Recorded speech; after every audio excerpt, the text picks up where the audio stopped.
nous avons plusieurs types d'entreprises. C'est un peu la représentation de l'économie réunionnaise qui est là, donc avec sa diversité, autant dans les services, dans les industries ou dans l'immobilier, ou d'autres secteurs, tels que l'agroalimentaire ou autre.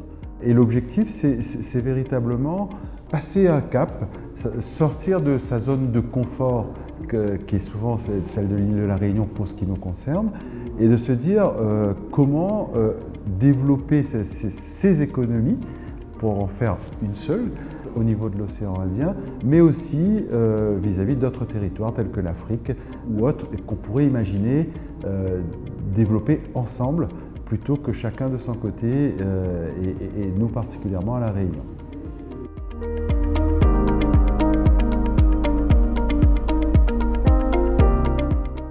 Depuis ces 2 jours, les rencontres sont multiples. D'un côté, des rencontres institutionnelles où on pose des cadres, où on essaie de trouver les cadres les plus appropriés pour favoriser ces échanges. Et puis souvent aussi des contacts avec des entreprises qui nous disent qu'est-ce qu'on peut faire ensemble, qu'est-ce qui peut être fait à la Réunion, qu'est-ce que vous pouvez faire à Madagascar. Et ce sont des pistes qui s'explorent d'un côté par la voie institutionnelle et le plus important avec les entreprises de notre délégation.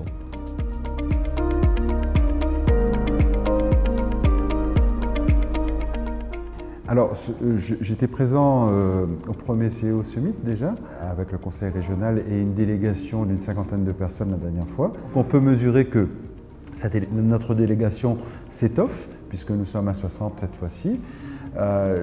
Oui, j'ai participé bien sûr à d'autres sommets.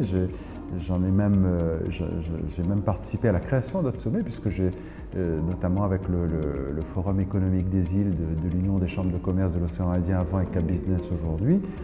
Ce sont des sommets qui sont très complémentaires. Et le CIO Summit intervient à un moment où une prise de conscience est plus forte sur la nécessité de faire ensemble et d'avoir une vision. On change de paradigme cette année et nous sommes dans un monde qui est en train de changer. Donc ne pas changer de paradigme, c'est se condamner à ne pas réussir.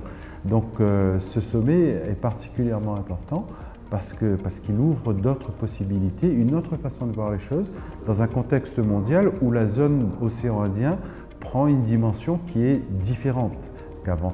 J'aime bien rappeler que le centre de gravité économique mondial se déplace aujourd'hui dans la zone océan Indien. Il nous appartient, à nous, peuple de l'océan Indien, d'être fort, de ne pas être attentiste, de ne pas combler des brèches, mais de plutôt bâtir des stratégies pour répondre à cette nouvelle donne mondiale.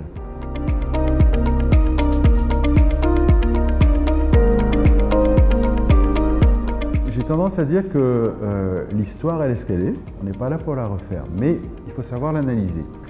Et l'analyser, c'est quoi? C'est tous ces territoires de l'océan Indien ont eu pour réflexe ces dernières décennies de regarder vers le nord, vers l'Europe. Et du coup, oublier de se regarder les uns avec les autres. Si le centre de gravité économique mondial se déplace dans l'océan Indien, nous aurons une autre vision commune. Mais rappelons que nous sommes tous très imbriqués par l'histoire. Nous sommes aussi très imbriqués par la géographie, nous sommes les uns à côté des autres.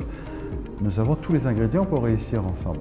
Donc il est important aujourd'hui, dans le cadre de ce changement de paradigme, c'est de se dire maintenant que l'économie se passe chez nous et pas ailleurs, donc nous ne sommes pas à la conquête d'un ailleurs lointain, mais ça se passe chez nous. Comment conjuguer à la fois cette géographie et cette histoire qui font que, au-delà des drapeaux, nous avons des peuples qui peuvent s'entendre, nous avons des entrepreneurs qui peuvent s'entendre. Donc comment les amener à travailler ensemble pour renforcer la compétitivité au sein des différents territoires et faire en sorte que tout le monde gagne. Et c'est l'objectif. Nouveau paradigme, nouveaux horizons, ce n'est pas l'histoire des autres, ce n'est pas un slogan, c'est ce qui nous concerne nous, à nous de nous en imprégner.